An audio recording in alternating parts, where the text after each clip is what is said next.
Hello, my name is Thomas Taylor and I'm the author of Malamander, which was chosen to be Young City Reads Book 2020, as you will know if you're watching this video, because you will have spent the last couple of months creating stories around this book, reading this book, discussing it in your school, and I've seen some amazing things online that have come out of that process. So I'm very excited to have seen so much engagement with my story over the last couple of months. Now, when Malamander was chosen to be Young City Reads Book this year, I was completely delighted because I knew that many of you would already have been to many of the seaside towns that inspired me, many of the beaches in Sussex that inspired me to write this book. So I hoped you'd get it and you would really get drawn into the story. And it seems from all the work I've seen online that that has happened, and I'm so happy and so delighted.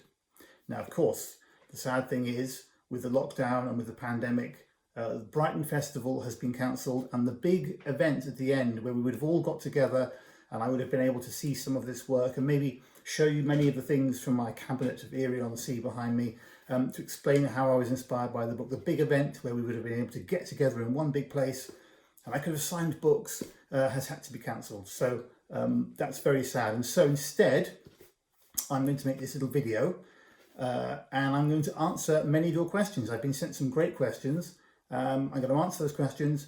I'm going to read a little bit from Malamander, and then hopefully you will enjoy what I have to say and enjoy the answers to your amazing questions. And so let's start with a reading of the first chapter of Malamander. You've probably been to Eerie-on-Sea without ever knowing it. When you came, it would have been summer. There would have been ice cream and deck chairs and a seagull that pinched your chips. You probably poked about in the rock pools with your mum, while your dad found that funny shell, remember? And I bet that when you got in the car to drive home, you looked up at the words "Cheery on Sea" written in light bulb letters over the pier and got ready to forget all about your day at the seaside. It's that kind of place in the summer. But you should try being here when the first winter storms blow in, when the letters C and H blow off the pier, as they always do in November. When sea mist drifts up the streets like vast ghostly tentacles and saltwater spray rattles the windows of the Grand Nautilus Hotel. Few people visit Eerie-on-Sea then. Even the locals keep off the beach when darkness falls and the wind howls around more rocks and the wreck of the battleship Leviathan, where even now some swear they've seen the unctuous Malamander creep. But you probably don't believe in the Malamander. You maybe think there's no way a fish man can be real, and that's fine. Stick to your ice cream and deck chairs. This story probably isn't for you anyway. Close this book and lock it in an old tin box. Wrap the box in a heavy chain and throw it off the pier. Forget you ever heard of Eerie-on-Sea. Go back to your normal life, grow up, get married, start a family. And when your children can walk, take them for a day at the seaside too. In the summer, of course. Stroll on the beach and find a funny shell of your own. Reach down and pick it up, only it's stuck to something. Stuck to an old tin box. The lock has been torn off and the chain is gone. Can the sea do that? You open the box and find that it's empty. Nothing but barnacles and seaweed and something else. Something like slime. You hear a sound behind you. A sound like footsteps coming closer. Like slimy, flippery footsteps coming closer. You turn around. What do you see? Really? Oh, well, maybe this book is for you after all. And so now we come to the questions that you've sent in, and there's some pretty searching questions here too, I have to say.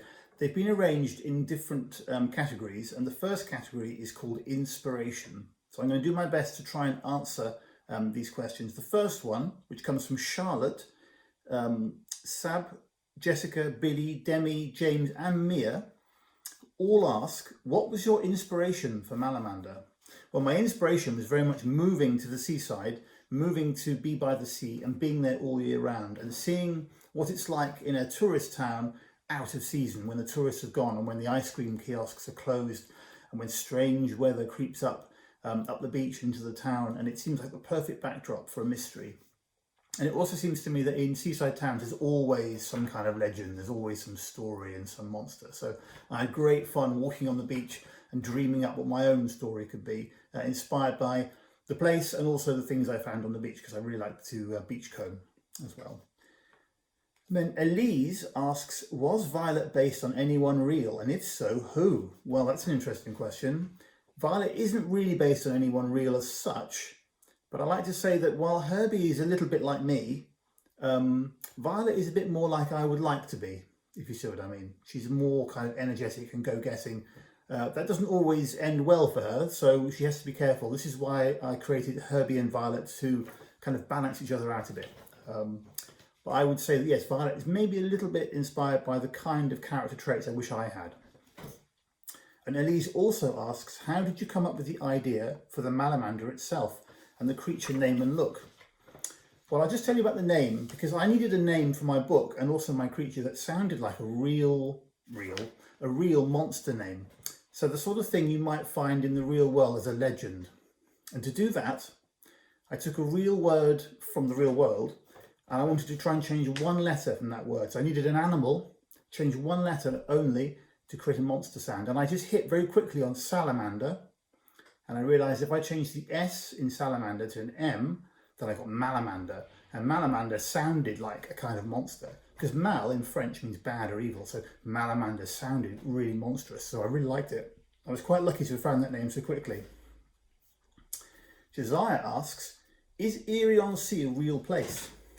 Now, it's not, I've made it up, but it's based on seaside towns I've known, and in particular, Hastings, Old Town, and the Stade, and the fishing huts and all that around there. But also Cromer in East Anglia, which is where I'm from originally, Tenby in Wales, which is the place I grew up for part of my childhood, and even Dieppe in France, because I lived near Dieppe for a while, and Dieppe is quite eerie in the winter. So it's based on those places. It's not real in itself, though.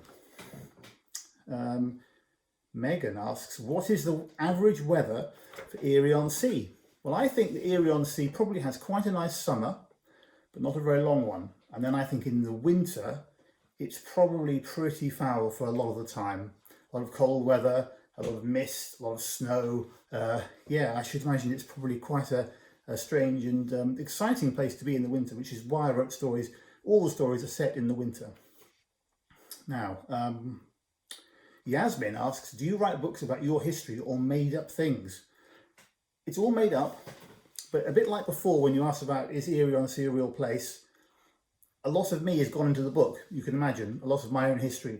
So for example, even on the opening chapter about the seagull pinching your chips, I remember when I was a boy going to Tenby, big bag of chips, and I would be eating them and the seagulls would steal them, or I'd throw them in the air and the seagulls would take them away. So that's a real memory which I put into my own book. Okay, so Mr. Bulmer has asked, I am intrigued by the talking cat Erwin. Can you give a bit of detail as to why and how this cat talks to children?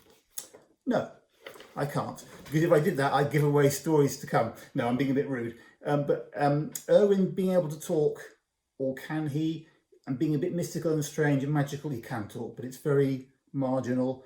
These are all things I'm going to explore in later stories, so I can't give away any more right now. I'd love to, though. How did I come up with the names of the characters? This is a question from Demi. Well, I came up with the name of Herbert Lemon from Sherbet Lemons, the sweets. And I came up with the name of Violet Parma from Parma Violets, the sweets. And then having got this sweet inspiration for those two, I wanted everybody else in the story to have slightly fishy names.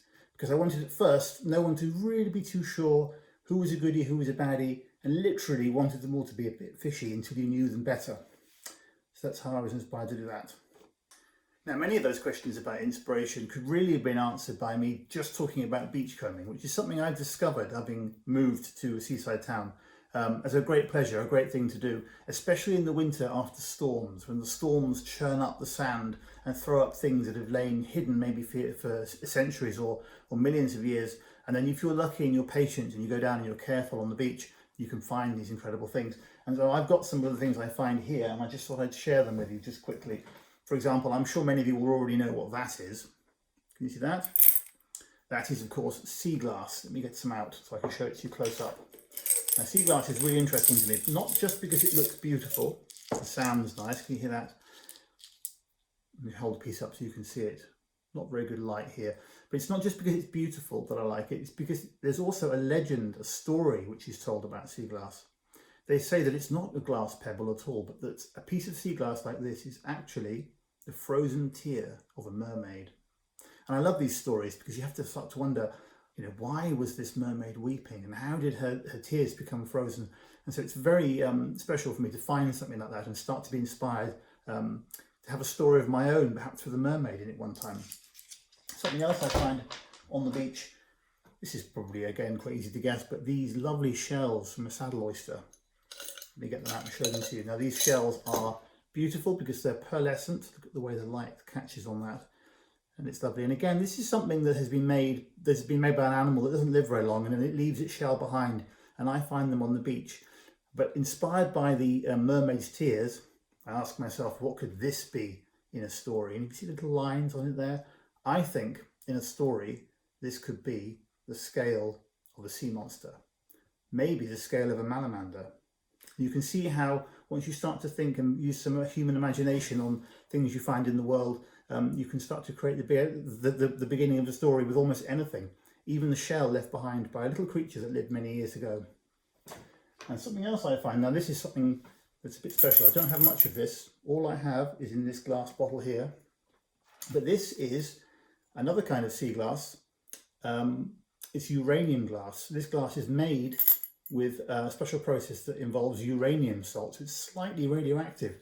Now that's not something you can necessarily see when it's like this in the daylight. I'm holding the wrong arm really.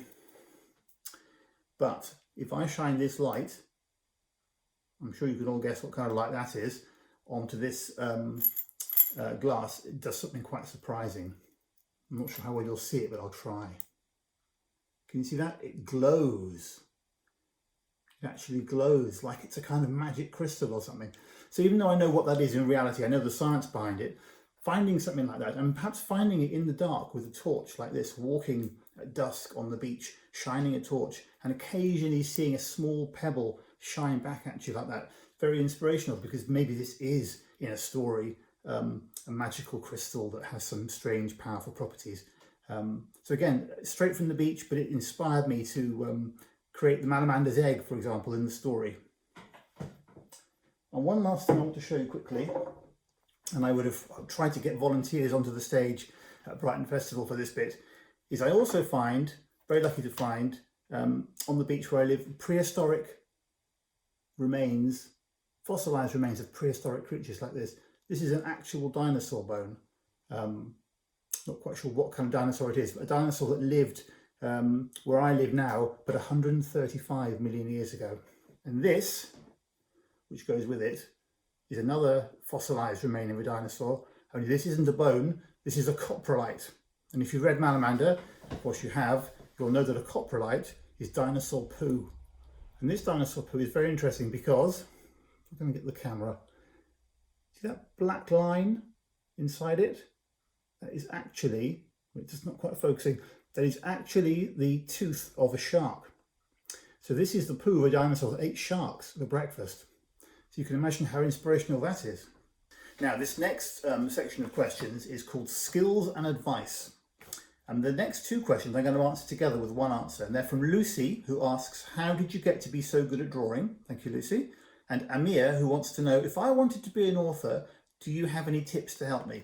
Now, Lucy and Amir, the answer to this, from my perspective, is the only way to get good at anything is to really practice at it. You really have to put in the effort and the time and think about it, but really practice. So anyone everyone can draw, everyone can get better at it if they practice drawing. And it's a bit the same as writing.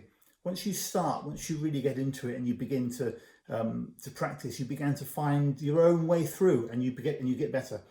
So really the best advice is to, if you want to do those things, start doing them and then practice. And a notebook or any piece of paper you find, there's always so much scrap paper around. It's great scrap paper because you can just be free to do anything you like on that. A biro and a scrap paper, you can start, but you have to keep going and you have to keep practicing. Now, Belle and Jessica wanted to know what inspired me to become an author. And the simple answer to that is just I love stories and I love books. It took me some time to learn to love books, but once I found that love of books, I've never really looked back, and I just wanted for a long time to create my own stories, either drawing the pictures or writing the stories as well. So just a love of books has led me to want to make books. Now Sullivan wants to know what I like and do not like about being an author. What I like about it is making books, just creating the story, turning biscuits and coffee into books every day is a great thing. What I don't like about it is, there's nothing I don't like about it. There we are. Now Jack wants to know, how long does it take to make a book? Well, Malamander, I was thinking about this for about 18 months before I really committed to writing it. Probably took about 9 months to write it. But if I squashed all the effort together into one lump, it was probably more like a year to write a book like Malamander. And there are more books to come, and so I have to make one every year now for a few years, which is a great fun process in its own right. And so now we come to the section marked questions about you. Uh-oh, look out. So what are these questions? Sean has asked, who is Thomas Taylor's favourite character in the book Malamander? Now, I think my favourite character has to be Herbie, because he is based quite heavily on me, and he's the character who the story is told through. His mind is the prism through which the whole story is told through. So I really know Herbie quite well, and I like him a lot. But it's hard not to like any of the characters, really. I like Mrs. Fossil very much, and I like Violet very much. And I really like to not like Mr. Mollusk. I think he's horrible, and I really enjoy writing how horrible he is. So it's hard to pick one, but that's my answer. I'm going to say Herbie. Now Matilda wants to know what was my favourite book when I was 10, and I think I'm going to answer The Hobbit by Tolkien, which I discovered maybe I was a little older than 10, but that was the book that really stuck with me, because it was the first time I read a book that was clearly a big novel that adults liked as well. And I read it around 10 or 11, and I probably read it 11 times after that. I haven't read it for many years, but as a child I read it again and again and again. I just loved the whole adventure and the map at the beginning. That's why I wanted to put a map in Malamander, because of The Hobbit. So I'm going to say The Hobbit is my answer to that question. What is my favourite book that I've ever read? That's a question from Billy. Well, Billy, I mean, how do I answer? That's so tricky, because I've read so many. But lately somebody asked me this, and I said, I just picked a book that came to my mind, and the book was a book by Philip Reeve called Here Lies Arthur, which is a very clever book. It won the Carnegie Medal, I believe. That is a great book. That is a clever book. Yeah, so I'm going to say that. Even though there are probably about 400 titles I could pick, I'm just going to pick Here Lies Arthur by Philip Reeve. William asks, my favourite book as a child. Well, I'm going to say The Hobbit again, although there were many others as well. My favourite subject in school was definitely art. I was good at art, and everyone told me I was good at art. No one told me I was good at anything else, so art was the place where I felt at my best. Would have liked to have been told I was good at something else as well, I suppose, but yeah, I'm going to say art for that. Melissa asks, do I believe in the Malamander? Interesting question. Well, I don't believe the Malamander's real, except it is real in my story, and so in the space that I've created for the book, I believe it's real, but in the real world, I don't expect to see a Malamander, although you never know, do you? And Vicky asks, if you were going to get stuck in a lift with another writer and another illustrator, which ones would you hope for and why? Gosh, I should have read this question before, because how am I going to answer that? Another writer, I'd quite like to have a chat with Philip Pullman. I think Philip Pullman is a really great writer. So Philip Pullman, and illustrator, I think that is really difficult for me to answer. But I'm going to say James Mayhew, because James Mayhew is an illustrator I used to know a little bit years ago. He taught me at art school, and I haven't seen him for years. I'd love to see him. So it'd be great to meet up with James. So I'm going to pick Philip Pullman and James Mayhew. Now I'm going to move straight on to the next section, which is next book segue questions. So Dominic asks, are Violet's parents still alive? Well, I'm going to tell you without spoilers, I hope, that they are still alive. And my plan at the end of the series is to have them find Violet. But that's dependent on whether or not Violet gets through the adventures that are coming. That could change. But they are still alive, and they are trying to get back to their daughter. Now Zebedee asks, we are reading Malamander at home and we are really enjoying it. Do you always write in a detective style genre? Do you know, I think I kind of do. Yes, I think I do. I like mysteries. I like there to be a slight sort of supernatural horror kind of element, but I like there to be a detective thread running through it. I like there to be humour running through it as well. But I think that detective thread is a common thread in my story. So yes, I think I'm going to say yes to that. Alicia asks, are you going to write another Malamander book? Yes, I am. The second book is already published. Here it is. It's called Gargantis. And it's another legend of Eerie-on-Sea. So we're back in the same town with Herbie and Violet and Erwin the cat. Only this time something really terrible is happening. A terrible storm has come to Eerie-on-Sea and is threatening to destroy the town. And a very mysterious stranger has checked into the hotel, and something very bizarre has washed up on the beach and been found by Mrs. Fossil.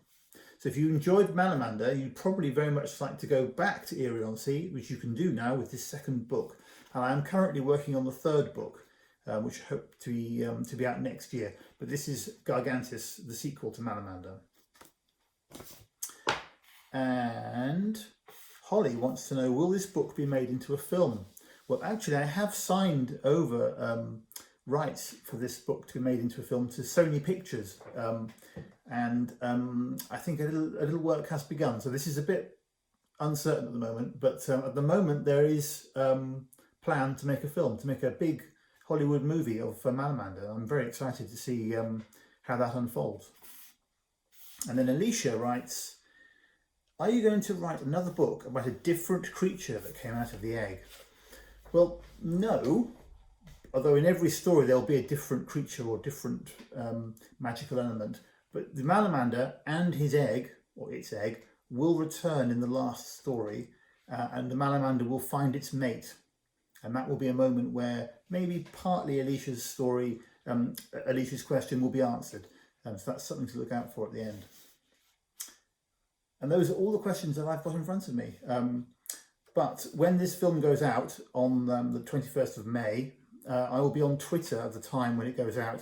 If anybody has any further questions they'd like to ask, I'll try to answer them then. But in the meantime, thank you so much for all the questions, and thank you so much for including Malamander in Young City Reads. I had a great time watching, even though we couldn't get to the Brighton Festival at the end. I really enjoyed seeing everything you did. And I'm just so proud that you chose Malamander. Thank you so much. And good luck and happy reading in the future. And now, to finish up, because I've already read the first chapter of Malamander, I'm going to read chapter 1 of the sequel, Gargantis, and hopefully you'll like what you hear. Chapter 1 is called Deep Hood. If there's one thing hotels have a lot of, it's strangers. Hotels are kind of in the stranger business, after all. But no hotel in the world puts the strange in stranger quite like the Grand Nautilus Hotel. Take this guy, for example, the one who's just come in from the storm, the one walking across the empty marble floor of the lobby. See him? The one whose face is hidden by the enormous hood of a long waxed coat streaming with rainwater. He doesn't even pull his hood back to talk to the receptionist, and his luggage, a metal-bound wooden box clutched in one gloved hand, doesn't leave his side for a moment. Who is he? What's his story? What's in the box?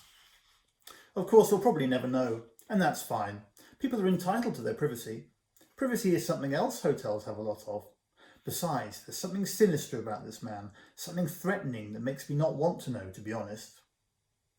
I'll be quite happy once he's up in his room, doing whatever dark and secret things he's come here to do, far away from me. He takes his key and steps away from the reception desk and starts walking in my direction. I sit up and adjust my cap. May I help you, sir? I say as the man in the overlong coat stops before the desk of my little cubbyhole. I look up and see nothing but darkness in that drooping hood. My cap starts to slip down the back of my head, so I straighten it. Herbert Lemon, a voice comes from inside the hood, and I flinch. There's an unnatural edge to that voice that makes my skin crawl. That's right, sir, I reply. I'm Herbie Lemon, lost and founder at the Grand Nautilus Hotel, at your service. Have you lost something? There's a sudden kick-a-boom as a clap of thunder gallops around the town outside. The flash of lightning that rides with it only serves to highlight the darkness in the man's hood. The wind howls against the window panes and the hotel lamps flicker. The man remains motionless, dripping rainwater on my counter. Umbrella, perhaps, I suggest. I glance at the metal-bound box in the man's hand. There's barely room for a change of underpants in a thing like that. Or luggage, maybe? My voice is almost a squeak now. The man leans in, his hood nearly closing over my head. My nostrils fill with the stink of wet coat and fishy breath. "Do not ask what I have lost, Herbert Lemon," comes the man's voice, sounding as if each word is made with a great deal of effort. "Ask what I have found." And that's when there's another crash of thunder and the hotel's lights go out. Now I know what you're thinking. Yes, you sitting there safe at home, staring into your book with big bug eyes, waiting for something horrible to happen to me. You're thinking that I'm going to freak out now. And I admit I am considering it. But you don't get to be lost and founder at the Grand Nautilus Hotel without learning how to be a professional. So, okay, yes, maybe I'm not the bravest mouse in the basket, but I am in my place, behind my polished desk, master of my own little world of lost property and shiny buttons. And so that's why, when the lights come back on again, I'm still sitting exactly where I was, clutching my lost and founder's cap with both hands and blinking in empty space, because, of course, the man with the deep hood has gone.